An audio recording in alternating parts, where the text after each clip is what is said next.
wasn't just to dramatise this. I genuinely haven't ever seen a cow's hoof like this. As you can see, me touching this part of her hoof does not seem to bother her in the slightest. I need to feel and explore the projections to understand exactly what we're dealing with, and to figure out whether or not they're connected to the blood supply. This is a young heifer.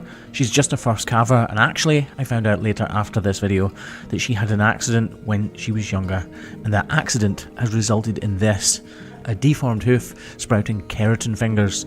That isn't hair. It's not strands from digital dermatitis or hairy wart as some of you may be thinking. Those are keratin fingers, and they are replacing what should have been the wall horn. This in effect is a hyperplasia. It's hypergrowth, spawned on by the fact that this hoof has been deformed and been left open to the elements.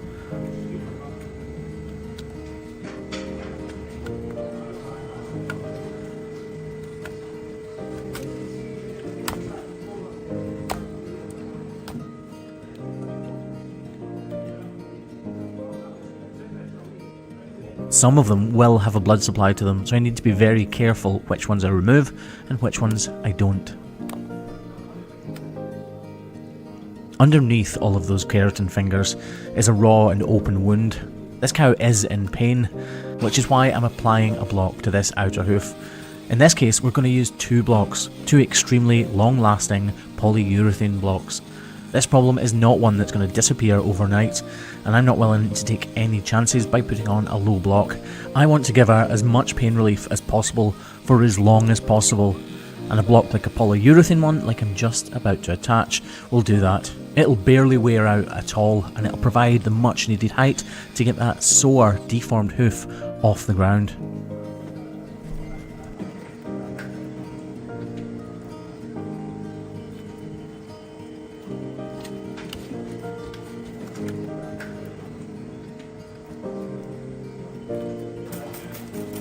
I need to wash out in between the keratin fingers, and I worry that it hurts the cow in some way, but as you can see, she doesn't even flinch. I need to wash the dirt, debris and any manure from out between the keratin fingers, so that anything I apply to it later will reach the target. Otherwise, it'll just form a barrier, and anything I use will be powerless in the fight against this problem. Right, we haven't finished the trim, but it is time to flatten off this outer claw and apply those two polyurethane blocks.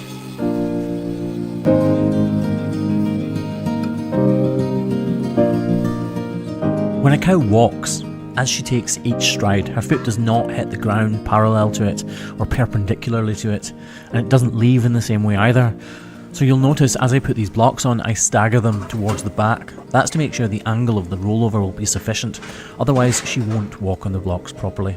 And once that's done, it's time to remove or carve away as much of this hoof as we possibly can to give this cow as much relief and chance of completely recovering from this as possible. You can see me really carefully removing those keratin fingers, but when we come around the front, you'll see the true extent of the problem. We're wrapping this little cow's hoof with salicylic acid, because that powder is going to kill the outer layers of tissue and hopefully fight back those keratin fingers, so that new hoof horn can eventually grow in its place. Make no mistake though, this is not a problem that will be fixed overnight.